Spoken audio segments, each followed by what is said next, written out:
So good day everyone. I am Jim Maligro. So this is my topic. My topic is all about abandoned mining tailing. So before we proceed, so what is abandoned mining tailing? So abandoned mining tailing are the leftover waste material from mining operation that are left behind after a mine is closed or deserted. So, this tailing often contain a toxic chemical like mercury or cyanamide, which we use to separate valuable materials from rock. When mining companies fail to prepare dispose of of this waste, they are exposed to the environment, causing pollution of soil and earth and air. So, simple term, abandoned mining tailing are unmanaged files or funds of mining waste that that can harm people, animal, and the environment not clear or contained properly. So, this is are the cause and effect of abandoned mining tailing. So first is improper mine closure. So what is proper mine closure? Some mining companies stop their operation without properly closing or cleaning up the site. They leave behind large amount of waste materials or tailing without ensuring their safety or contentment. Okay, so this happen when a mining company stop its operation but failed to proper restore or clean up the mining site. So instead of following the requirements process to make the area safe and stable, they'll abandon it carelessly. So when this happen, waste materials called stealing, which often contain harmful chemical and heavy metal, are left exposed without proper containment. This stealing can leak into the soil, river, and groundwater, causing pollution of harming plants, animals, and nearby communities. So second is lack of government regulation. In some area are there weak laws or poor enforcement regarding mine rehabilitation. Without strict monitoring, companies can abandon their sites without facing consequences. Okay.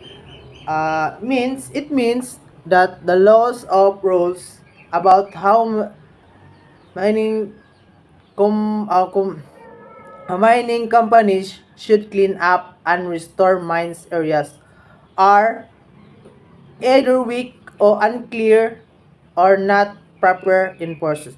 So some places of the government does not have strong policy or enough resources to monitoring mining operation and ensure responsible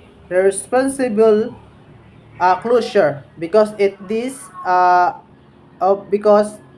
of these mining companies can abandon their tailing site without completing the necessary cleanup or safety measures, and there often face no punishment or penalty for doing so.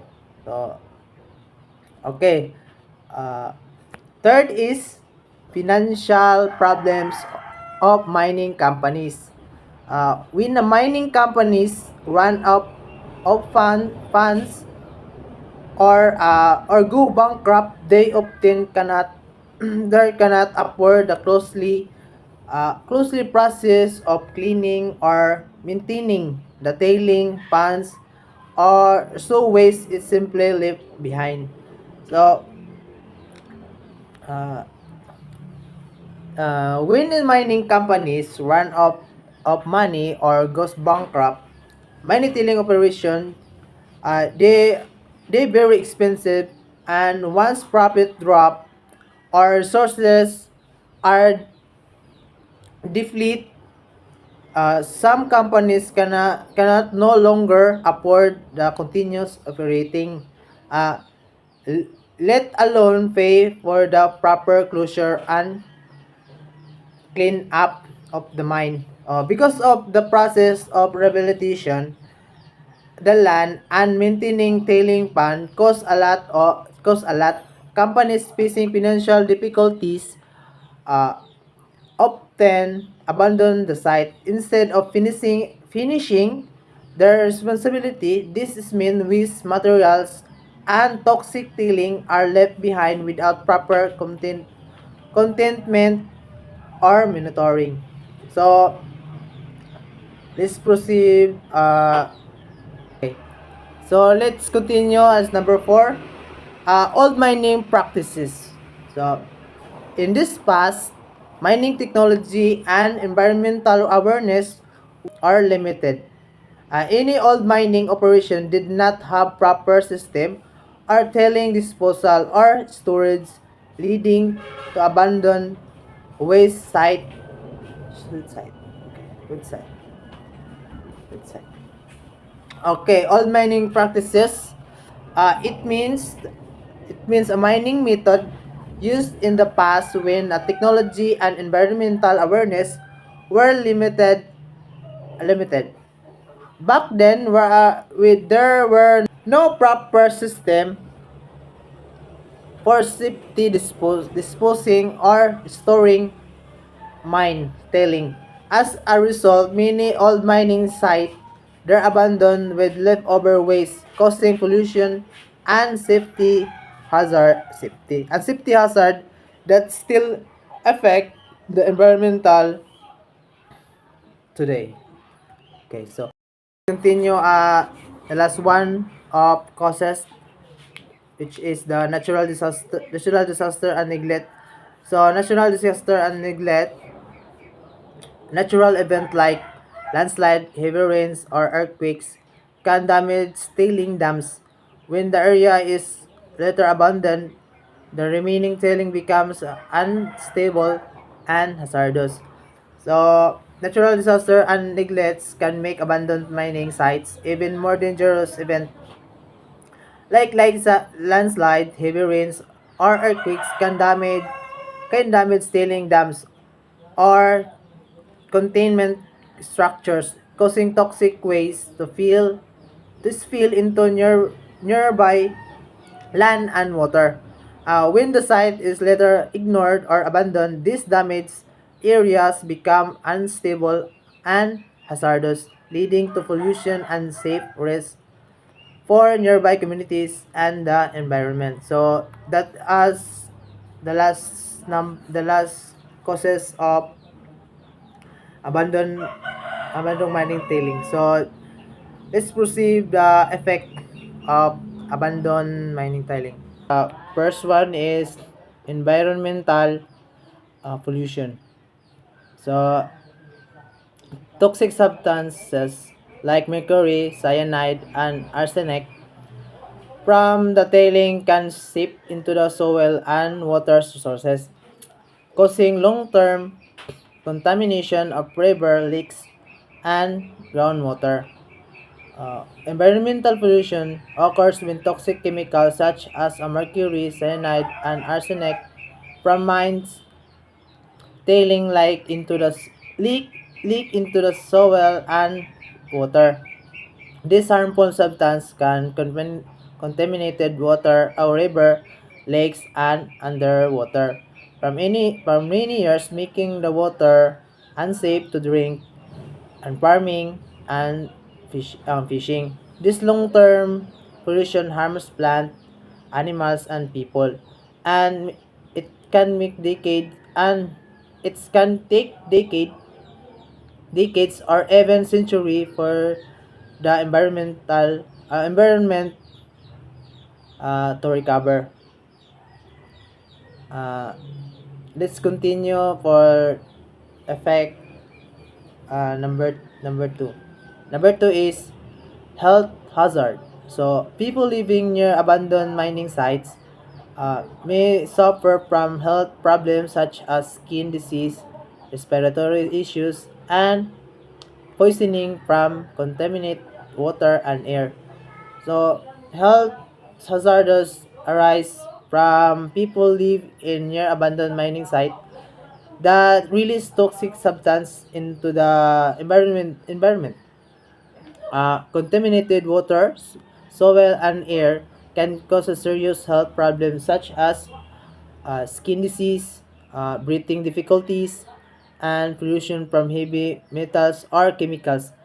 Long-term exposure and this pollutant can also lead chronic illnesses and affect the environment overall overall well-being and nearby communities. So let's proceed to number three, uh, destruction for ecosystem. Uh, Polluted soil and river kills plant and other wildlife. This reduces biodiversity and damages nature's habitat for years and even decades. So polluted soil and water from from abandoned mining tailings can kill plants, fish, and other animals, disrupting disrupting our nature's balance of the environment. And this leading to loss diversity and damages habitat, making it difficult for ecosystem to recover even after many years. And number four is water contamination. Rainwater washes over the tailing. It carries harmful chemicals into near into near, in your stream and river. It makes the water unsafe for drinking, irrigation, or bathing. Uh, the water contamination when a rainforest flows over tilling, it can carry toxic chemicals like mercury, uh, ars- arsen- arsenic, and cyanide into a nearby stream, river, and under and groundwater. This make this water unsafe for drinking, farming, and bathing. Let's continue for number five. Number five is land degradation. The leftover waste make the land barren and unsuitable for farming and for farming or building. It can also cause erosion and landslides in hilly or mountainous area. Mountainous area. So the leftover mining, which is a waste, leftover mining waste often make a land burning and infertile, preventing crops or vegetable from growing. It can also weaken the soil, leading to erosion and landslides, especially in hilly or especially for mountainous region. Okay, for number six, for economic loss. Communities near